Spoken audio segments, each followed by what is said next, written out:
What's going on, everyone? Welcome back to another episode of On the Floor with Liv and Cor. I'm Cor, that's Liv, and you guys, I'm so tired. I had my Hype Man debut in Fayetteville this weekend.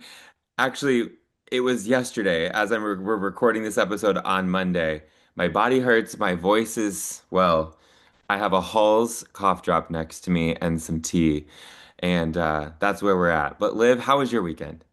Well, my weekend was great because I got to see you do your thing, which was incredible. I wish I was there, but from some of the stories and posts, and I saw a TikTok about it. I saw a couple things and it was amazing, but I'm gonna need like a full what is this feeling performance redo from you. So be mindful of that when you see me next. Okay, Olivia, I was so nervous. You guys, if you didn't see my Instagram story teaser, which I'm hoping by the time this episode comes out, we have the full thing on my Instagram Reels.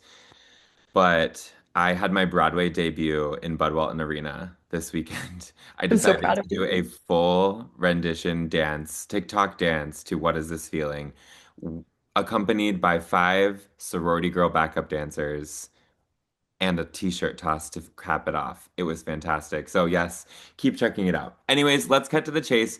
You guys, fair warning, we're tired, but we have great gymnastics to talk about, and we're gonna make this an awesome but brief episode. Are you ready, Liv? I'm ready. Let's hit some bubbles. Fantastic. My bubbles of the day are hot tea. I will give that to you 10,000%. Thank you. My bubbles of the day are not new. It's the San Pellegrino lime. Thank you, Crescent. But more importantly, it's 9 degrees, feels like -15 in Chicago. And this kind of reminds me of like tropical. So that's why I'm drinking Holy this. moly. Cheers to what is this tundra we're living in? I Cheers. don't know, but I don't like it. I don't like it either. I'm having throat coat tea for anyone wondering. Okay, No. Liz, do you have your lips of the week? I do, and it is very hydrating because I just mentioned the conditions I'm living in. And this is the Refi. The Refi lip gloss. I've definitely shared this one before. We love it because metal applicator. Wicked Witch. It's cooling, it feels good, it's clear. I love her. She stays in my purse at all times and big fan. I love it. That's a great one. My Blistex came into real great use this weekend, if anyone was curious. And yes, I bought a Good. new one at Hudson News on my way to Arkansas. Hudson News, we need a collab, please. Oh my God, that would be iconic. A Hudson News collab, please. Okay, here we go. High level comments from this weekend because there were some random things that happened in NCAA gymnastics this weekend, but also some just really cool stuff that was going on. So here's where we are starting. Um, I'm gonna start with the icon that is Lily Smith and the 7 foot tall balance beam over 50 floors in the sky in New York City in her collab with Red Bull. Okay, for those of you that didn't see it, that who potentially live under a rock, they took balance beam, elevated it 7 feet tall, and then we have Lily Smith in a really nice Red Bull leotard doing her all of her beam skills, including her front aerial 2 feet situation, 7 feet above the balance, like the floor, but 50 floors in the sky. Like Red Bull, it gives you wings, and on this situation, we have her like flying, and it was so cool. I have no other words to say other than it was so cool, and I never in a million years imagined 7 foot tall balance beam happening in New York. Sometimes even when you would go to new arenas, you would do just a dance through on beams simply to get yourself acclimated with potentially different lights or a different seating situation, or, when you're about to do your series where you look. I can't begin to comprehend what it must have been like to get your bearings on a 7 foot high beam, 50 floors above ground in New York, like going for a front aerial back handspring series, and you're like, oh, look, there's, whatever, One World Trade, the one Statue of world trade, Liberty. park, whatever, name it, the vessel, who cares? Like, that is crazy to me. So, as if she wasn't impressive already. Dang. I know. It was so, so, so cool. So, so, so cool. The other one that I wanted to talk about was Ashlee Sullivan's new beam incoming. I'm gonna have you hit this one. Tell us all about it. So Ashley did a post-meet interview where she was asked about competing on balance beam because she did not compete this weekend in the Bruins home opener.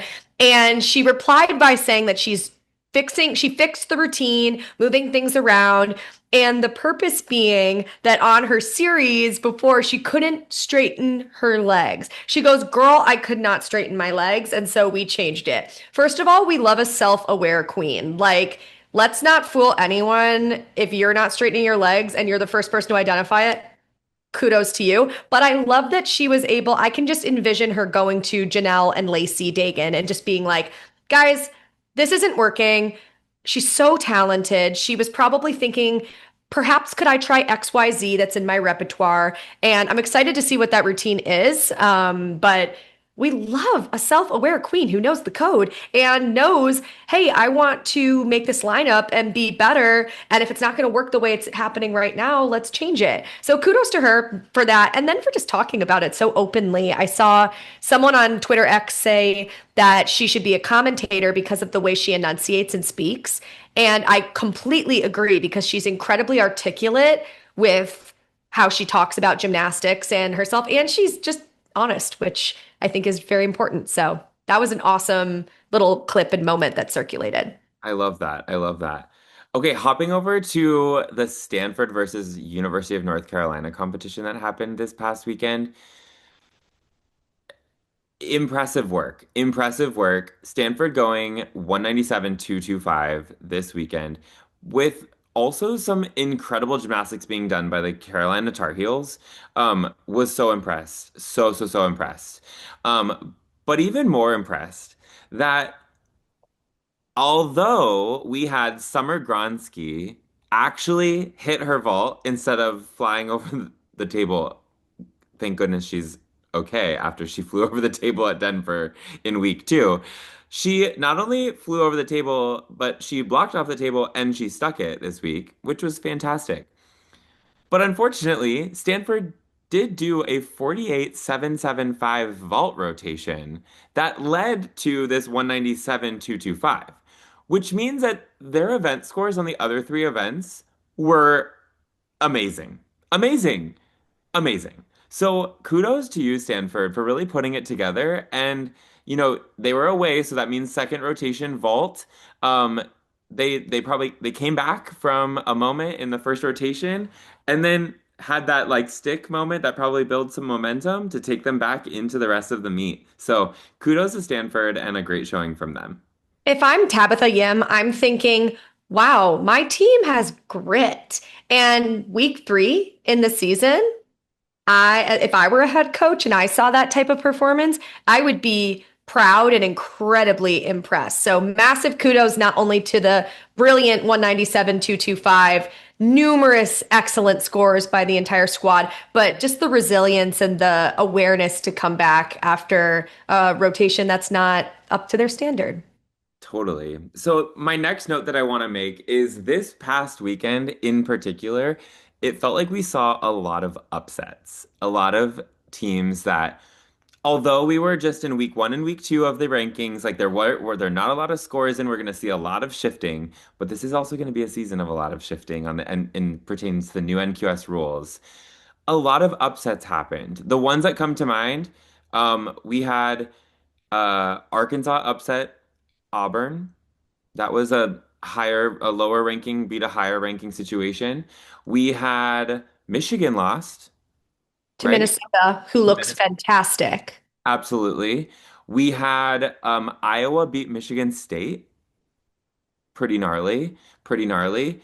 Um, Alabama almost edged out Florida. Almost, At home for Florida. which was crazy. It really came down to that last routine. But the one that was really mind-blowing to me was Georgia beat LSU. Yes, Georgia was at home, but Georgia beat LSU. And let me tell you, the Gym Dogs showed up in that meet. They really did. It was definitely a tit for tat kind of competition, absolutely. Um, We did see some interesting lineup situations with LSU. I think we've seen some information recently after that meet that there was maybe a little bit of a mishap in warm-up with Courtney Blackson on vault, so that we saw like a Yurchenko full go in fourth. It was kind of unique. Um, we also saw Nina Ballou was not in the lineup, so that was also an interesting thing to notice. But albeit the Georgia Gym Dogs showed up. And one thing of note, and maybe this is just my pop culture note I had to add to this, was Liv, did you see Mike Tomlin supporting Harley Tomlin in the crowd? Which was so, so, so cool to see. Obviously, that's the father. Mike Tomlin is the father of Harley Tomlin, and he was there. And the SEC Network did a great job of capitalizing and showcasing that. But that was such a cool thing to see. Not to mention Mike Tomlin coming off of a loss in the playoffs with the Steelers, stepping away from the Steelers as their head coach after, I believe, like 18 or 19 seasons. So it's not like he was there for a couple of years.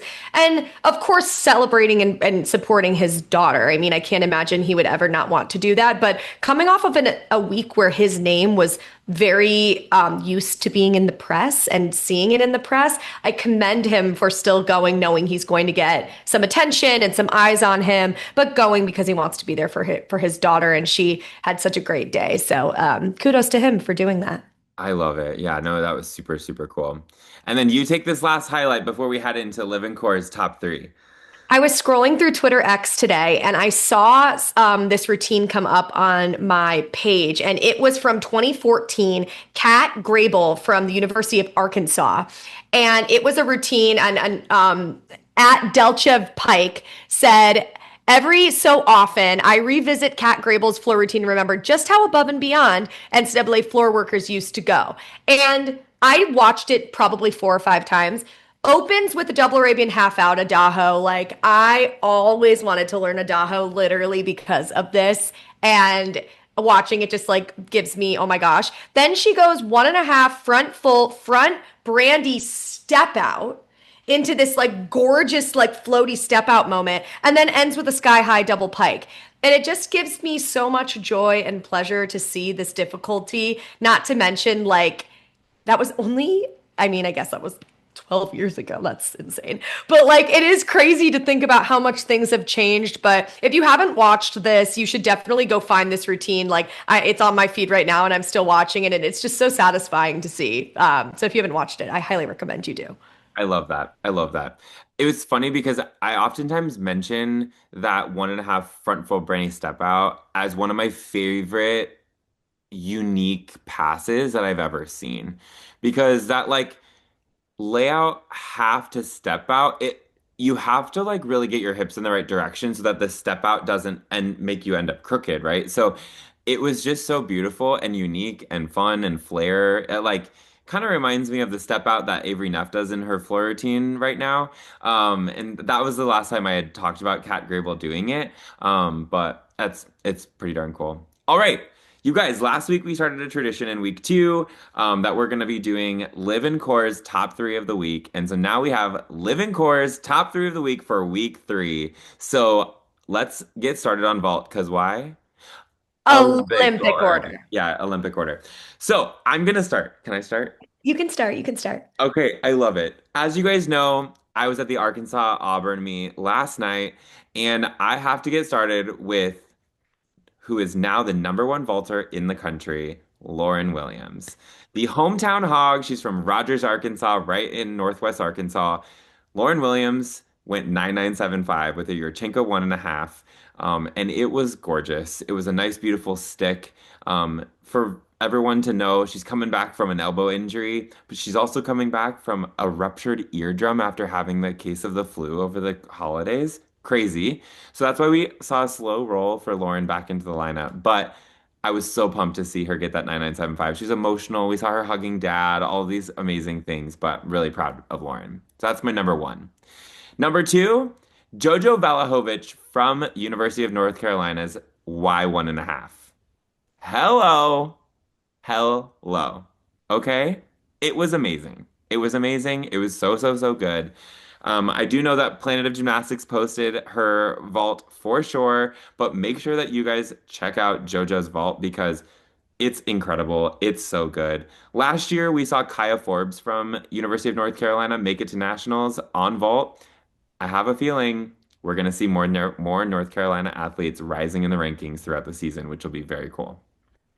My last vault that I want to mention on here is I did get to witness Sophia Bell's Yurchenko double twist in person yesterday, and she stuck it. It was beautiful. And I have to admit, although I was wearing my Arkansas Hype Man jersey, I like slowly walked over while the whole team was like walking with her back down the runway. And I go, great job, Sophia. That was so sick. And everyone giggled and was like, ha, ha, ha, that's so amazing. But I love it. Okay. Liv, what are your top three on vault? Oh, you definitely stole some of mine, but I'm going to go off memory for a couple really quick. Number one, we have to give credit where credit is due, and that is a perfect 10 from Ms. Childs herself on her Yurchenko double twist. It was beautiful. I saw some stuff on the internet of people mentioning things and whatever, but you know what? That is her third 10. That is taking her almost to a gym slam. So shout out to Joe. She was so emotional. She was so excited. So massive kudos. On the DTY train, Corey, did you see this double twisting Yurchenko from Cami Drowan Allaire from George Washington? Oh Unreal. my God. First of all, the pop off the table is out of control. It's just, it skyrockets up. She twists incredibly fast and flared it.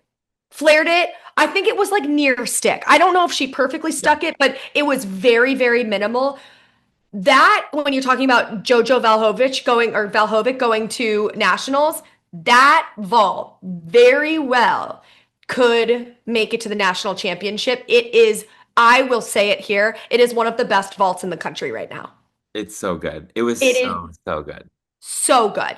So can't believe we're talking about three double twisting Yurchenkos, UCLA, Auburn, and GW. Like super obsessed with that lineup of DTYs. And my last one, we talked about Georgia really quick and they're upset. I have to mention Nyla Aquino. She competes a Souk layout full. And it's giving me like it's bringing me back to Linda Zivit, when she would like Yeah. stick that vault and it was just so Nyla performs it brilliantly. Again, pop off the table's excellent. Her body position is beautiful. She's not piked on the landing. That is a top vault for me this season for sure. I loved Nyla's vault this weekend. Nice So one. good. Some great vaults in week three. I loved it. So Corey, why don't we swing on over to bars? Let's do it. Up first for me, a 9975 performance from Alabama's Chloe LaCourcier. Talk about toes glued together, knees together, and a stuck dismount. Chloe slayed it, and it was so, so, so good. Up next, I have Jeffrey Scott from the University of Georgia. Again, when I talk about beautiful bar workers, amazing lines, big release moves to stuck dismounts, you guys keep your eye on Jeffrey Scott in 2026. And my last one I wanted to bring up was her teammate, Lily Smith, a 995 bar routine that was just amazing. I love watching Lily do pirouetting elements. Just the shapes that she's giving us on bars are absolutely gorgeous. Um, and then I just really enjoy watching her kind of go up and slay these routines with a confidence that's just really inspiring. So I'm throwing a bone to those Georgia Gym dogs today, but I'm really impressed with some bar work that I've been seeing from them lately. You took the words out of my mouth with Lily Smith. I mean, that Maloney it pops. It is so beautiful. Like, that's one of those ones you could take a photo of mid-air and it would just be pristine. So, great, great picks. My picks this week, my first one is University of Iowa freshman Sophie Schriever. So, there's been a lot of discussion about this on the Twitter X Turnet. And folks are saying that they don't really understand how this routine only went 9-8. If you have not watched it, I would encourage you to do so because I too do not understand how it went 9.8. She goes Maloney pack right to a Van Leeuwen and then big dismount, sticks the landing, team goes nuts. And I truly, like, I mean, truly, maybe a half on the last handstand and like a little legs on the Van Leeuwen when she releases for the bar. That's it. So I really, really hope this is my call out here that that routine continues to receive recognition and perform that same way throughout season because I do believe it will be rewarded accordingly. So shout out to Sophie. Keeping it in the Big Ten, the Cho is back. Chloe Cho, back to back 995 bar routines. Brava to the sophomore. I expect nothing less, truly. She is just an effortless athlete, and I love seeing her continue great success after a brilliant freshman year. And my final one, I'm staying in the Big Ten. I know.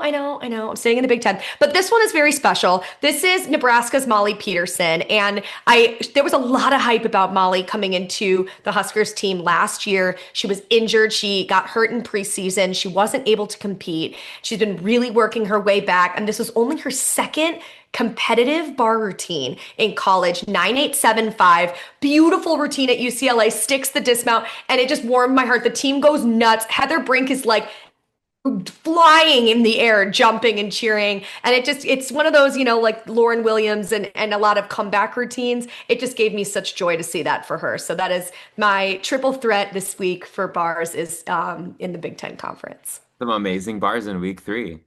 All right, let's balance over to beam, if you will. And I'm getting things started with you were talking about you didn't know where the deductions came in Sophie Shriver's bar routine. I gotta say, I did not know where the deductions were in Jocelyn Robertson's anchor beam routine for the University of Arkansas. I don't know. It's left me speechless. Truly amazing beam work from Jocelyn. And this is week 2 in a row because she was on my top 3 last week. She did a beautiful bar routine, or beam routine, excuse me, at the University of Minnesota when the Razorbacks opened against Minnesota last in week 2. And this beam routine that Jocelyn threw down, like what was the deduction? Everyone should go and watch it. Okay. Up next, I'm sticking with that Razorbacks versus Auburn meet. And you guys, I am so impressed this season with the beam work that we're seeing from Alex Irvine. Alex Irvine was a transfer, if you remember, from UCLA. She was a walk-on at UCLA and she transferred to the University of Auburn or Auburn University. And now she was in the number 2 spot in their lineup and also threw down a really great beam routine. Not only was it great, it also has really unique routine composition inside of it. I believe it was a switch leap one arm back handspring, or there was a jump. It was a jump into a one arm back handspring, gainer back handspring, I believe, that like was so amazing. And the one arm back handspring gives me Jordan Weber Olympics 2020 2012 vibes for sure. But I rewatched it last night after I got home from the show, and it was a really great beam routine and one of the best in their lineup. So really big shout out and kudos to Alex Irvine. And then my last one was a 995 beam routine from Kaylee Boozer for the University of Michigan. Um, we had Kaylee, as you guys know, on the floor with Liv and Cor ahead of nationals last year, I believe. And Big so Tens. it was, yeah, before Big Tens, the Big Ten championship rundown.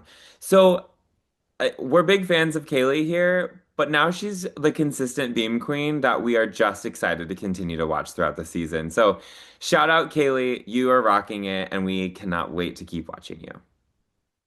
Again, you're stealing some of mine, so I'm I'm going off of memory. sorry. It's okay. It's okay. That means we were on the same wavelength. Exactly. So 9975, when you hear that score, what do you think of? Because I think of Sienna Alipio. Well, yes. I mean, she's becoming the queen of that. And that's what happened this weekend. Another 9975 for the queen that is Sienna Alipio. And I could go on and on about her as a balance beam worker. I'm highlighting her as a balance beam worker here. But what continues to impress me by her is competing on floor exercise, looking rock solid. This is her first year on floor. During Meet the Bruins, she did a bar routine that looked really nice. So her as an individual, yes, her balance beam is brilliant, but I'm more so highlighting her as just someone that I think this is a breakout year for. I mean, how can you have a more breakout year than getting a 10 at the Big Ten Championship? But I do think there's potential for that. So, Sienna, we love you. You're incredible, brilliant work. Another athlete that really stuck out to me, and please forgive the name pronunciation if I get it wrong, call me out and tell me, is Kylie Kavam from Alabama.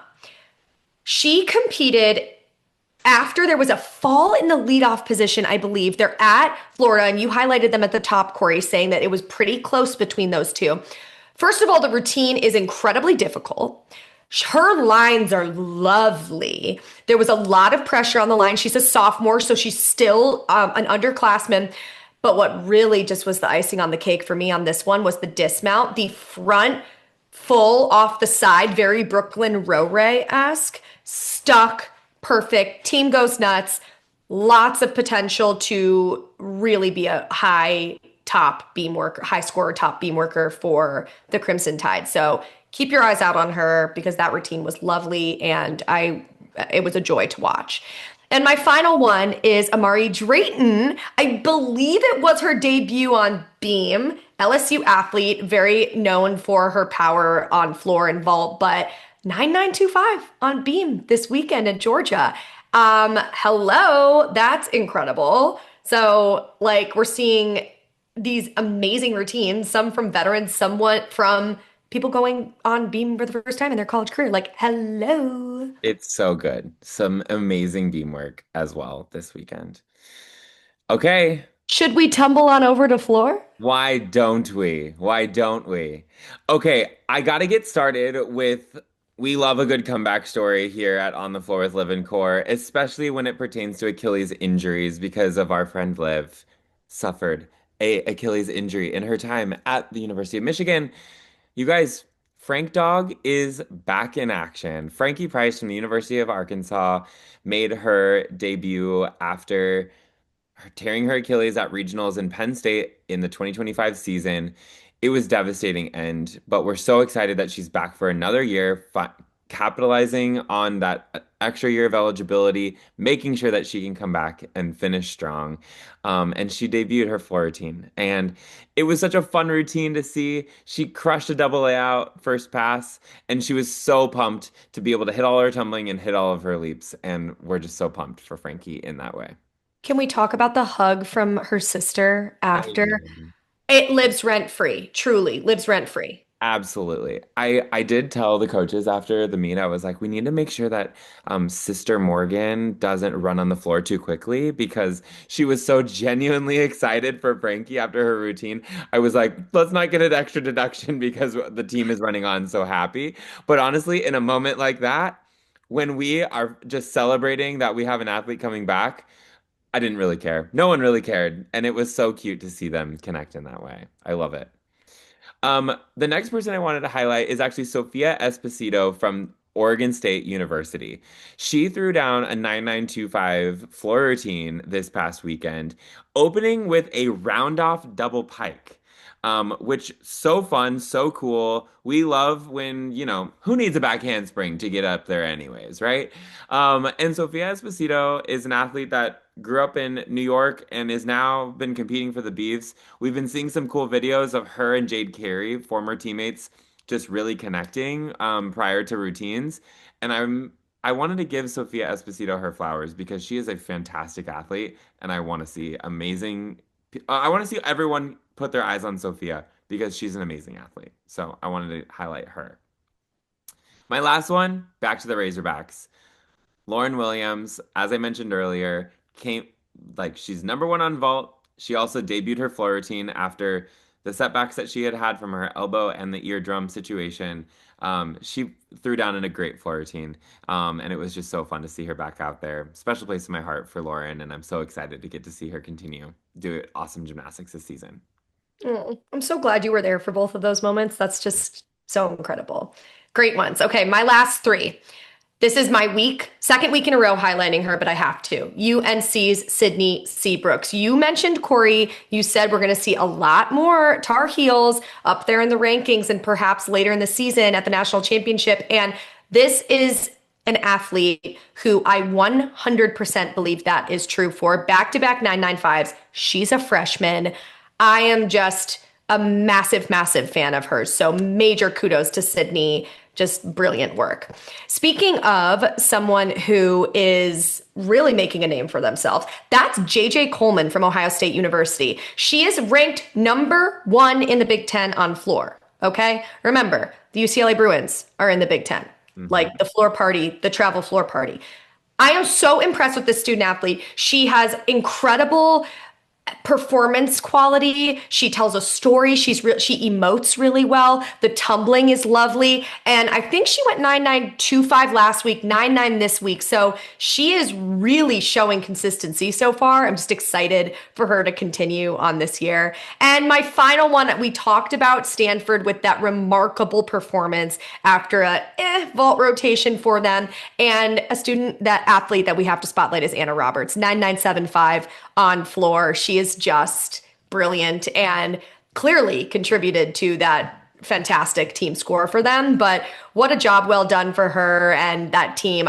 Stanford has always been a little bit of a dark horse. Even when they're really good, I still think people put them in dark horse category. And I think we're starting to get back to the point where Stanford, no one wants to be anywhere near Stanford in a regional or any situation because they are dangerous. I can't believe I'm talking about regionals in after week 3, but it is the truth of the matter. So massive shout out to Anna. That was a fabulous routine.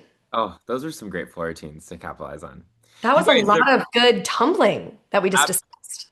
absolutely. And the reason we're doing top three is because you guys, these episodes would be eternities long if we talked about all of them in depth and all of the amazing other routines that we haven't mentioned. But we're going to try to give you these like nuggets each week so that you can start following more names in gymnastics. We have some incredible, incredible student athletes that are performing amazing work week in and week out. So we encourage you to take these top three lists that we're going to be presenting to you each week and go and do a deep dive on these student athletes and follow along in their careers. So hope you guys are enjoying this. Okay, Olivia, I have one final question for you. And I know many listeners, the moment I pose this question, are probably going to turn this episode off the moment that I mention this. And that's okay. So if you're going to turn it off, that's fine. Bye. See you next week. But this is an important question. I know is important to us. We love sports. We do. We love sports. And there is a very large football game that's happening tonight. The college football playoff national championship is happening tonight. Indiana versus Miami. I need to know predictions. Who do you have winning this game tonight? Indiana or Miami? Corey, all I'm going to say is, Hoosiers! I'm a Big Ten girl at heart, but you know what? Even if I wasn't a Big Ten girl at heart, how can you not be obsessed with Fernando Mendoza and Kurt Signetti and just this entire the way that they've been described on so many different podcasts and shows is like a group of like very very passionate misfits who just so happen to love football, love each other, love Indiana, and have an excellent leader in Signetti. And they're 15-0 right now playing at the national championship game. As someone who went to the Rose Bowl and experienced a lot of these Indiana fans, this is like monumentous for these fans. There are people crying, seeing their friends, people saying, like, if they ever make it to the Rose Bowl, we're going, when this was like 25, 30 years ago in college. And so I don't know many people who are rooting against them. If you are, you're entitled to your own opinion. But I, I don't know how you could root against Fernando Mendoza. He is just a athletic, smart, talented nerd, and I want him to win. Yeah, I'm for the Hoosiers all night long. This is it. It's been like 101 years of athletics history at the University of Indiana. And for them to be making it to the college football national championship tonight is such a big deal for the athletic department, such a big deal for the university. And I'm here for it. I love it. Not to mention, I know it was Big Ten versus Big Ten in the semifinals, but they took down the University of Oregon. And I have a feeling I don't know, I just think that like tonight it might get to be a really boring game because I think Indiana is that good. So I'm hoping for everyone just to be safe and healthy and happy and have a great time. But the truth is that I think it could be a really boring game tonight if Indiana just like takes it away in the first half and then like sustains maybe one or two touchdowns or, defensive runs in the second half. It's gonna be boring. And if it's After the not, Bears game, I want boring. yeah, okay. I'm so sorry for your loss, by the way. That's okay. Yeah. But now the Rams have to play the Seahawks, which I'm from Southern California, complicated Rams fan. Also, I live in Seattle. Seattle Seahawks are in it. What do I do? And that's for next week's episode. But, anyways, with that, we're hanging up the phone for week 3 of this season. This is episode 29 of On the Floor with Liv and Cor. We hope you guys have an amazing week ahead where there are some amazing gymnastics meets going on this weekend. Follow along as we continue to bring you coverage throughout the 2026 NCAA gymnastics season. All right. See you later. Bye bye. Bye.